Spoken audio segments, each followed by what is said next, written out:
Hello everyone and welcome to your favourite channel Mintalk class 3, जहाँ पे हम बहुत सारे पिक्चर्स के साथ और प्रॉपर वर्ड मीनिंग के साथ हमारे चैप्टर को समझते हैं। तो हमने पढ़ा था हमारे एनसीईआरटी क्लास 3 इंग्लिश मैरीगोल्ड का यूनिट नंबर 2 का lesson Nina and the baby sparrows, और आज हम इस चैप्टर के क्वेश्चन आंसर्स को सॉल्व करेंगे। इस चैप्टर के बाकी वीडियोस के लिंक आपको इसी वीडियो के नीचे डिस्क्रिप्शन बॉक्स में मिल जाएंगे, या फिर आप प्लेलिस्ट भी देख सकते हैं मिनटॉक क्लास 3 चैनल में। But before we start our class, here is a short introduction about me. So let us start.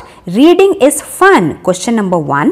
Why was there great joy in Nina's house? Nina के घर में बहुत ज्यादा खुशी का माहौल क्यों था? Answer is there was great joy in Nina's house because Nina's aunt was getting married. Neena की आंट की शादी होने वाली थी and all of her family members, Neena के सभी फैमिली मेंबर्स, उसके मम्मी पापा और छोटा भाई were going to attend the wedding in Delhi. सभी मिलके दिल्ली जा रहे थे शादी के लिए। Question number 2 is why was Nina worried? Nina चिंता में क्यों थी? Neena was worried because there were 2 baby sparrows in the nest in her room. Neena के रूम के अंदर एक घोंसला था और उस घोंसले में 2 बेबी स्पैरोज थे। If the house was locked, अगर सभी शादी में चले जाते घर को ताला लगा के बंद करके, papa and mamma sparrows would not be able to feed their babies. Papa sparrow और मम्मा स्पैरो अपने बच्चों के लिए खाना कैसे ला पाते? इसीलिए नीना को वरी हो रही थी, चिंता हो रही थी। Question number 3 is what did mother suggest? मम्मा ने नीना को क्या सजेशन दिया? सजेशन देना मतलब किसी भी प्रॉब्लम का हल निकालने के लिए जब हमें कोई कुछ बातें बताता है तो वो होता है suggestion. Answer, mother suggested that they will remove everything from Nina's room and lock the room from outside. मम्मा ने ये कहा कि हम विंडो को खुला छोड़ देंगे नीना के रूम का, और रूम के अंदर का सामान कहीं चोरी ना हो जाए, इसीलिए सभी सामान को हम रिमूव कर देंगे, वहां से हटा के दूसरे कमरे में रख देंगे और नीना के रूम को बाहर से बंद कर देंगे, ताकि दरवाजा तो बंद हो जाएगा लेकिन विंडो ओपन रह जाएगा, ताकि मम्मा स्पैरो और बेबी स्पैरो आराम से उड़ के जाके खाना ला सके। They will keep the windows of Nina's room open so that papa and mamma sparrows can go out and bring food for babies. और फिर लास्ट क्वेश्चन है what did Nina find when she came back from the wedding? जब नीना शादी से वापस आ गई तब उसने क्या देखा? Answer, when Nina came back, she saw 2 plump little sparrows flying all over the room. Neena ने देखा कि 2 मोटे ताजे छोटे छोटे स्पैरोज जो बड़े हो गए हैं और पूरे रूम के अंदर उड़ रहे हैं। Next is let's talk. How do baby sparrows eat? Baby sparrows कैसे खाना खाते हैं? जैसे हम सभी के तो हाथ होते हैं, हम हाथों से स्पून या फिर फोर्क के जरिए खाना खाते हैं, लेकिन पक्षियों के तो हाथ नहीं होते, तो वह कैसे खाना खाते हैं? बड़े बड़े मम्मी पापा बर्ड्स जो होते हैं वो अपनी चोंच से खाना उठा के खा लेते हैं क्योंकि वो उड़ सकते हैं, लेकिन बेबी स्पैरो के तो पंख नहीं होते, उनके विंग्स भी ग्रो नहीं हुए होते, तो उन्हें खाना खिलाते हैं उनके ही मम्मी पापा। वो चोंच में दाना लेकर आते हैं और अपने बेबीज के मुंह के अंदर डालते हैं, और यही खाना खा के बेबी स्पैरोज बड़े हो जाते हैं। Baby sparrows are fed, fed है पास्ट टेंस फीड का। Baby sparrows are fed by their parents into their beaks.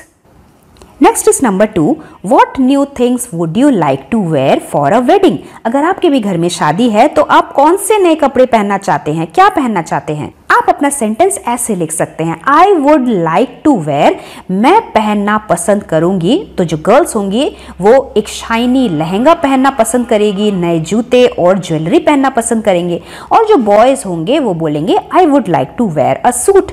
जैसे पापा अपने लिए नया शर्ट, नया कोट, सूट बनाते हैं, वैसे ही बॉयज को भी मन करता है वो भी अपने लिए एक नया बेबी सूट बनवाएं। उसके बाद हम ये भी लिख सकते हैं आई वुड ऑल्सो, ऑल्सो मतलब ये भी, I would also like to wear new shoes, या फिर गर्ल्स न्यू ज्वेलरी भी लिख सकते हैं। उसके बाद हमारे टेक्स्ट बुक में पिक्चर स्टोरी है, यानी कि पिक्चर को देख के स्टोरी समझना। अब स्टोरी ऐसी होती है कि पहले कुछ कहानी में होता है, उसके बाद कुछ होता है और लास्ट में एक चीज होता है। तो पिक्चर को देख के हमें समझना है कि कौन सी चीज पहले हुई होगी, उसे हम सर्कल में नंबर 1 लिखेंगे और जो सबसे लास्ट में होगा उसे हम सर्कल में लास्ट लिखेंगे। जैसे सबसे पहले हमने स्टोरी में ये पढ़ा था कि नीना बहुत ही दुखी थी और इसका कारण मम्मी को पता नहीं था। So Nina is sad is number 1। और उसके बाद मम्मी को क्योंकि पता नहीं था, मम्मी बार बार पूछ रही थी, मम्मा आस्क व्हाई, तुम क्यों सैड हो नीना, तो ये हम नंबर 2 में लिखेंगे। उसके बाद नीना ने कारण बताया कि वो क्यों दुखी थी। Nina does not want to leave the baby sparrows alone. Alone मतलब अकेले।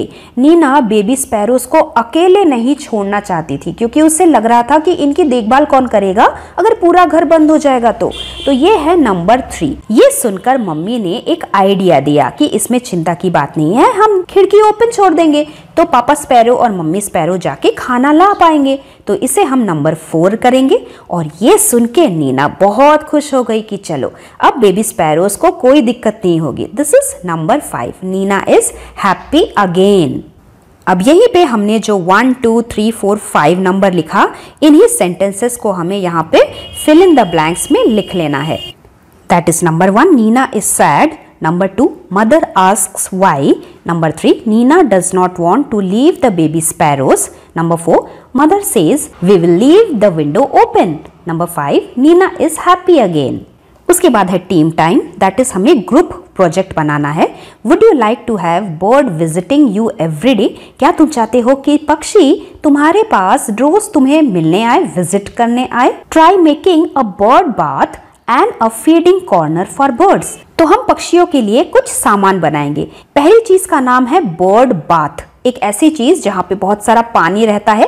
कोई भी बड़ा सा ओपन पतीला भीड़ भाड़ वाले जगह से दूर जाके आप कहीं पे जाके रख सकते हैं ताकि वहां पे पक्षी पानी पीने आए, और पानी पीने आएंगे तो वहां पे थोड़ा सा पानी अपने ऊपर स्प्रिंकल करके नहा भी लेंगे। It is called bird bath, क्योंकि हम सभी को पानी की बहुत जरूरत होती है, एनिमल्स और बर्ड्स को भी होती है। और इस तरीके से जब आप पानी रखेंगे तो बर्ड्स वहां पे जरूर आएंगे और डेली आप पक्षियों को देख सकते हैं। उसी तरीके से पक्षियों को हम खाना भी दे सकते हैं, that is a bird's feeding corner. YouTube में ऐसी बहुत सारे वीडियोस हैं जिनमें आप घर में मौजूद वेस्ट बॉटल और लकड़ी के टुकड़ों से ही बर्ड फीडर बना सकते हैं, जिसमें कि बर्ड्स के लिए आप दाना डाल सकते हैं और खाना मिलेगा तो चिड़िया जरूर आएगी वहां पे और आप डेली उन्हें देख सकते हैं। Next is let's draw and colour a bird. तो यहाँ पे आप इसी तरीके का बर्ड का एक खूबसूरत सा कलरफुल ड्राइंग स्क्रीन को पॉज करके बना सकते हैं। बच्चों के खेलने के लिए हम एक पेपर का बना हुआ बर्ड भी बना सकते हैं, that is our activity to do. इसके लिए हमें एक मोटा पेपर जैसे ग्रीटिंग कार्ड ले सकते हैं, कुछ दाल के दाने चाहिए होंगे, आंखें बनाने के लिए मम्मी का काला बिंदी यूज हम करेंगे, ग्रीटिंग कार्ड को कट करने के लिए चिपकाने के लिए सीजर्स और ग्लू चाहिए, एक पुराना अखबार न्यूज़पेपर चाहिए और लटकाने के लिए एक धागा चाहिए या फिर शू लेस भी हम यूज कर सकते हैं। पहले हम कार्डबोर्ड पे बर्ड का एक आउटलाइन बनाएंगे और उसे सीजर से कट कर लेंगे। न्यूज़पेपर के एक हिस्से को लेंगे और उसे ऊपर नीचे फोल्ड करके वी शेप में जिगजैग में फोल्ड करके पंख का डिजाइन बनाएंगे। अब अपने बर्ड का जो आउटलाइन कट किया है वहां पे उसके विंग्स के यहाँ पे एक कट मार्क लगाएंगे और पेरेंट्स की मदद से इस बनाए हुए पेपर फैन को अंदर से डालकर लेफ्ट राइट पोजीशन देंगे जो दिखने में बिल्कुल चिड़िया के पंख के जैसा लगेगा। ब्लैक बिंदी को चिपका के हम चिड़िया की आंखें बनाएंगे और फिर शू लेस को एक सिरे से बर्ड के साथ अटैच करके गम से भी अटैच कर सकते हैं, नहीं तो एक हल्का सा छेद बना के वहां से भी हम बांध सकते हैं। तो ये बन गया आपके खेलने के लिए एक प्यारा सा activity bird. Next is let's do some word building. यहाँ पे नीचे हमारे पास कुछ फोटोग्राफ्स हैं और नीचे फिल इन द ब्लैंक्स है। फिल इन द ब्लैंक्स में हमें क्या लिखना है, फोटोग्राफ के बारे में कुछ लिखना है और हिंट हमें इस ब्लू स्ट्रिप से लेना है। These are describing words, यानी कि ऐसे शब्द जो किसी चीज के बारे में और थोड़ा एक्स्ट्रा बताने की कोशिश कर रहे हैं। जैसे ये क्या है, ये एक रोज है, लेकिन ये गुलाब कैसा है। Red rose we can write, big rose we can write, beautiful rose we can write. तो इस तरीके से ये जो हमने वर्ड्स लिखे वो इस रोज को डिस्क्राइब करने वाला वर्ड हुआ, यानी कि इस रोज के बारे में और ज्यादा किसी को बताने वाला वर्ड हुआ। तो वही वर्ड हमें यहाँ पे लिखना है। तो जैसे यहाँ पे ये क्या है, ब्लू कलर का कुर्ता है। So here in the fill in the blanks, a dash dress. What we will write? BLUE, blue. A blue dress. Next is rose. Rose red colour का है। A red rose. यहाँ पे ये बच्चा बहुत ही खुश नजर आ रहा है। This is a boy. कैसा बॉय है ये? Happy bird है, खुश है। HAPPY, happy.